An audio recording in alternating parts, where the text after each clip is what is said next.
y'all doing? My name is Walker Balsius. I'm actually I run the channel, and there's something that is important I want to talk about, and this is in general related to the tsunami, and I'm gonna go in details of a specific section that is loosening and crackling and rumbling essentially all in one.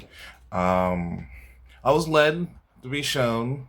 Um, just by someone we know.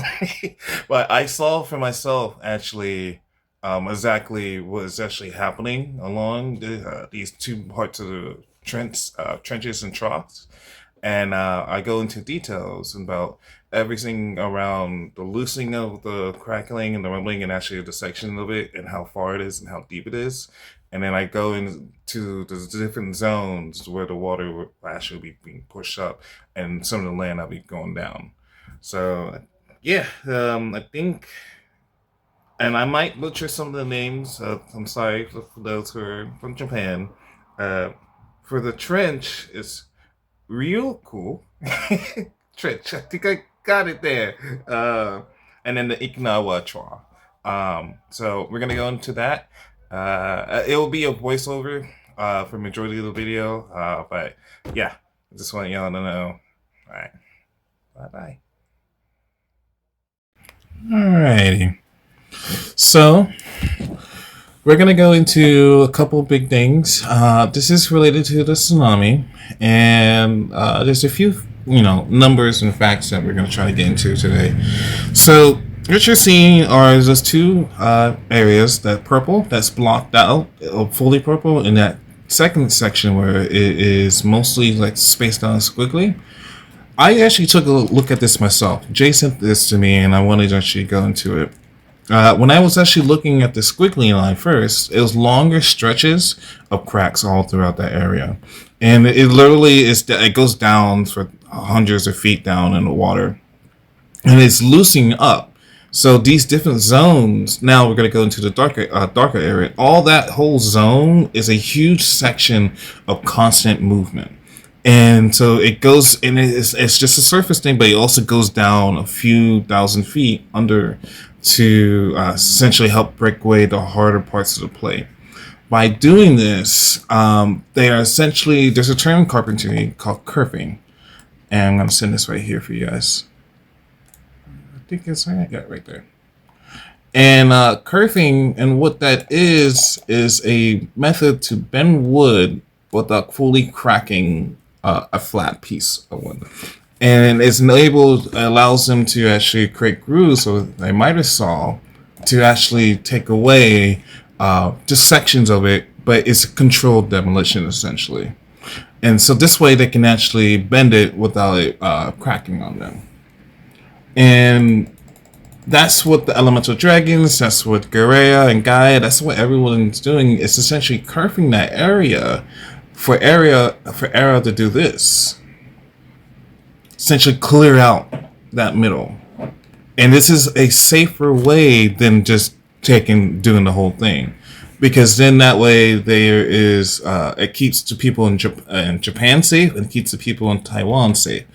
Now, the islands that are there will not be there. That's part of the destruction that's going to happen. That's going to be gone.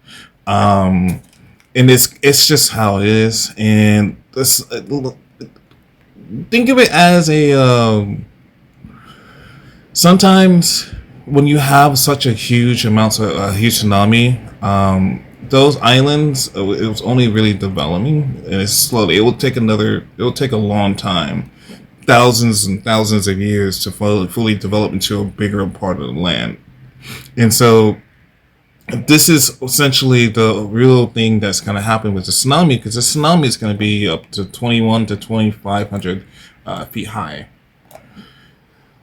So we're going to go into another section. I made this to give a better understanding of the different sections when I would speak about them. Is essentially, we're going to start with the bottom.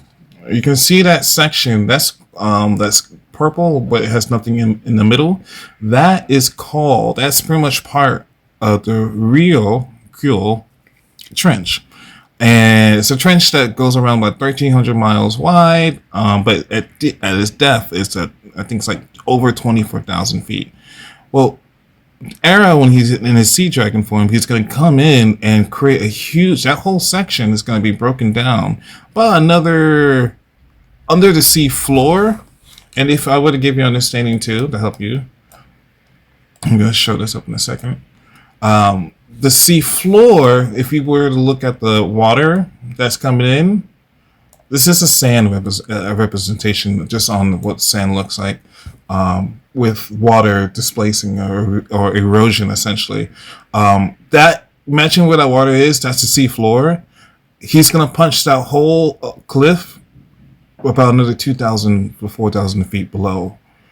So that essentially creates a punching effect into the actual ground of the seafloor and creating a huge displacement, because you can't forget, just above that purple is a purple with lines in the middle. That is called the Okinawa Trough. And that at its deepest is 8,911 feet. And so essentially that makes it easier for the cracks that you see that's in the purple and that huge section that was that deep purple in the earlier photo. That section is essentially gives away into that next section. So it's essentially, think of it as a cascading effect.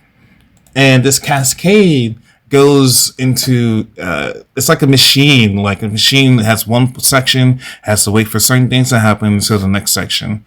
And once it goes through, it's like a well-oiled machine, because everything has a place. There's a placement. That way, nothing goes beyond the borders that it's already set.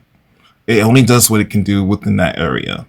And so this is what's going on with the elemental dragons. Leo's been actually working on this the most, making sure it doesn't crack too much. And Gaia, the mother of all the planets, and Gaia's mother, and Gaia, including Gaia, is making sure that this is controlled. I literally, what I was seeing is too, like I can see they're literally going, like, kind of jumping to each section, and they're breaking away using the electromagnetic frequency and the poles of the power of that, and they're using their own frequencies to essentially hold it and then break it, and then they can go to different zones and do that. So that's why I made it kind of like a dotted line with a yellow, because that's what they're doing. They're holding and breaking it in different sections, but it's that whole area.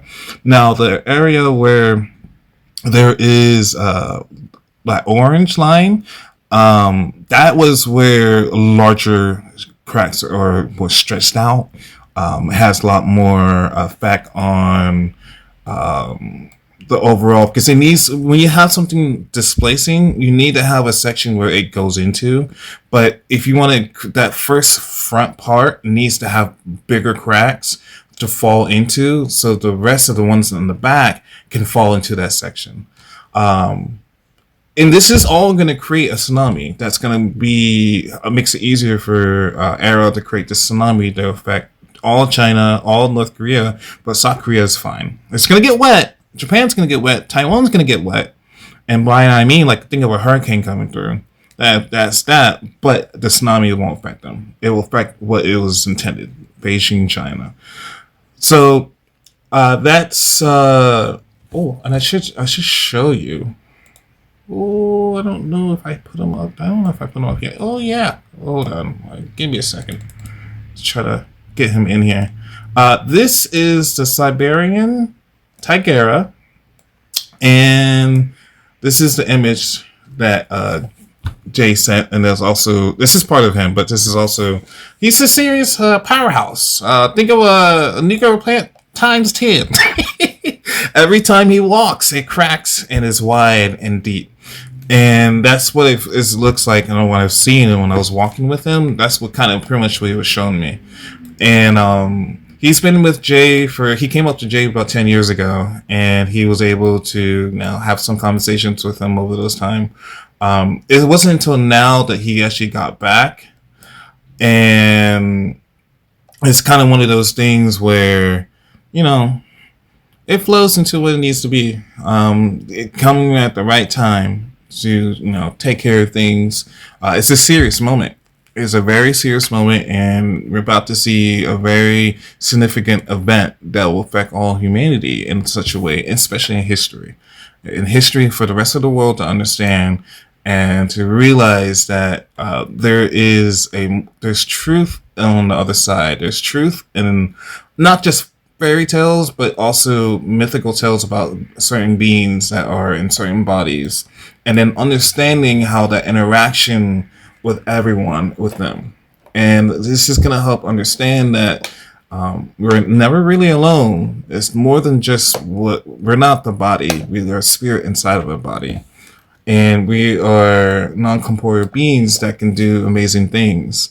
And we just have been sick, just been abused, and it's just now that's gone. And the source of that, which is the original being male and female, is gone, and a lot of the major angels and some of a lot more different spirits that came through. Like, for example, today I try to get this video done as quickly as I can, but I couldn't because it was messed with this entire time. And every single thing I try to do was always a roadblock. So, but now that's going to be no more. Things are being finalized. This is important for you guys to understand. Take your time to astral project into this. Look into the sea. You can breathe underwater when you're astral projecting. Just don't forget that. But you'll be led by your guides. When you see a big tiger walking, that's the Sabine, that's the tiger. That's it. And the dragons will come up to you and look at you too. So, and don't be scared. That's Arae. That's Arae's energy. So things are moving forward for the better for everyone and everything. Alrighty, y'all. Y'all take care.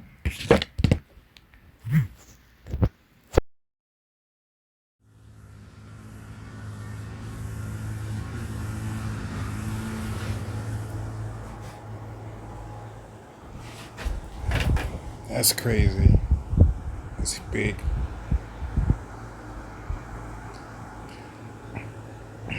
So maybe just a tad down a little bit, and then that's just a big wave. Holy mackerel!